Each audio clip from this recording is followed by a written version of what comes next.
लालचंद जी, मोदी जी पे जो विश्वास है, जो मोदी जी की गारंटी है, हम्म। उसके सामने इंडी गठबंधन इकट्ठा होके भी जो साथ बनाना चाह रहा है, कभी टूटता है कभी बिखरता है, वो सामने खड़ा नहीं हो पा रहा है। हम्म।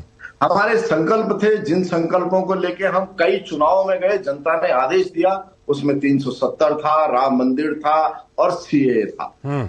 और हमने इस पे वोट पाए हैं, जनता का समर्थन पाया है। हम्म। इस पे केवल मानवीय आधार पे भारत के लोगों ने कहा कि वाकई हम्म। जो हमारे पीड़ित भाई बंधु हैं बाहर, उनकी ये धरती है, उनको आना चाहिए। हम्म। और ठीक है, केजरीवाल पढ़े लिखे आदमी है, अतीत का अनुभव होगा कि हो सकता उस समय जो पीड़ित थे, जान हम्म। बचा के आए, पिता थे तो मां नहीं थी, बेटी थी तो भाई नहीं थे, किस तरह बिखरे हुए लोग आए और उनको यहां बसाया गया, हम्म। दिल्ली में या अलग अलग जगह बसाया गया। हम्म। क्या उनका, जो केजरीवाल जी आशंका जता रहे हैं, क्या देश ऐसे दौर से गुजर चुका है? हम्म। क्या उन लोगों ने आकर के, जो बेचारे इस तरह उनका मनोबल तोड़ दिया गया है, जिनको अपनी पूजा पद्धति, अपनी संस्कृति से तोड़ दिया गया हो, जब इस तरह जो की जान बात बचा आप के कर आना रहे चाह रहे हैं, हैं, इसी समय ये इसी उस समय भावना हमारे का। टेलीविजन स्क्रीन पर ऐसे ही लोगों द्वारा खुशियां मनाते हुए तस्वीर हम दिखा रहे हैं कि सीए आने से उनके चेहरे पर किस तरह से राहत की खबर आई लालचंद जी, है। ये बंगाल का मतुआ समुदाय है जो लंबे समय से बाट जो रहा था, हम्म। मगर वामपंथी सरकारों ने, ममता की सरकार ने उन्हें ये मान के चले कि ये हमारा संकल्प है और हमारे जो हमारी संकल्प में जुड़ा हुआ या उस परिधि में आता है, उसके विरोधी हो जाते हैं। मगर आज उनकी होली दिवाली है, क्यों? वो सर उठा के जिएंगे,